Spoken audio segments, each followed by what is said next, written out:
The European Carbon Trading Scheme is a system designed to, on the one hand, provide a certain framework so that CO2 emissions can be reduced, and at the same time it works as an incentive to invest in renewables. How? Governments receive free permits according to a quota. Each of the member states receives a number of permits. Those permits are sold in the market. Governments receive the revenues from those permits, and obviously it works as a tax. Companies that are in a deficit, that need to purchase for CO2 permits, they obviously have to buy them in the market or from governments. And companies that have a surplus, because they're green, can obviously benefit because the cost of the CO2 permit is added to the price of power. What has happened in Europe is very peculiar. On the one hand, the carbon trading system has not worked in favor of consumers. It basically increases the price of power. Everybody is paying more because CO2 is part of the pricing of generation. The second thing is that it has generated enormous disparities because, for example, even coal generators have benefited because the price of CO2 raises energy prices while they purchase some of those permits.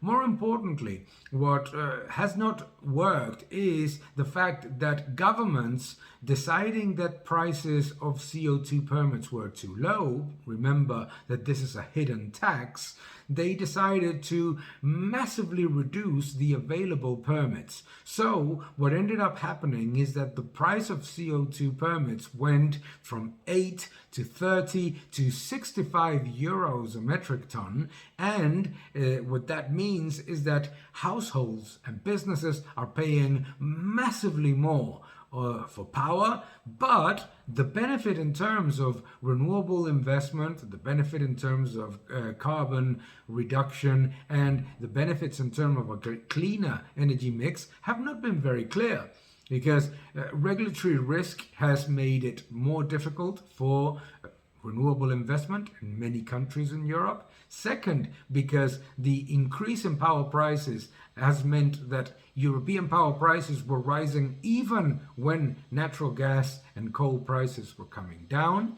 And also because this huge tax that governments are getting, what ends up doing is that it doesn't have a final effect. It does not reduce the other costs of a bill for households or for businesses, and it certainly does not improve the situation for the overall economy or the energy mix.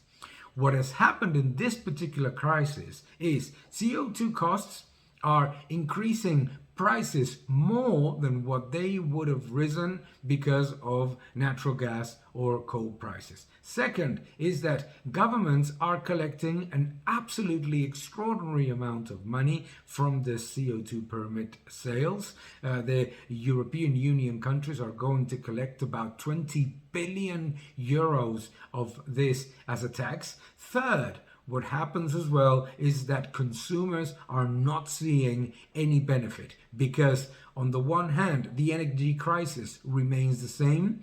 Gas prices are going through the roof, but you have to add on top the CO2 price, and more importantly, because of the energy policy of the European Union, the dependence on Russian gas and the dependence on fossil fuels has actually increased recently because renewable energies are volatile and intermittent.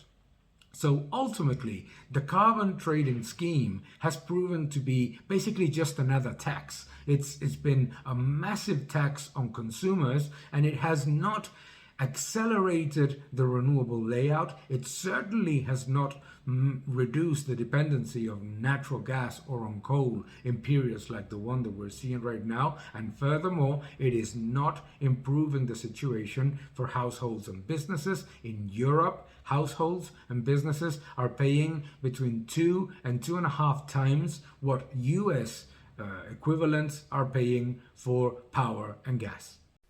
Thank you for watching this video. Please subscribe to my channel, like my videos, leave your comments below, and keep defending freedom. Thank you very much.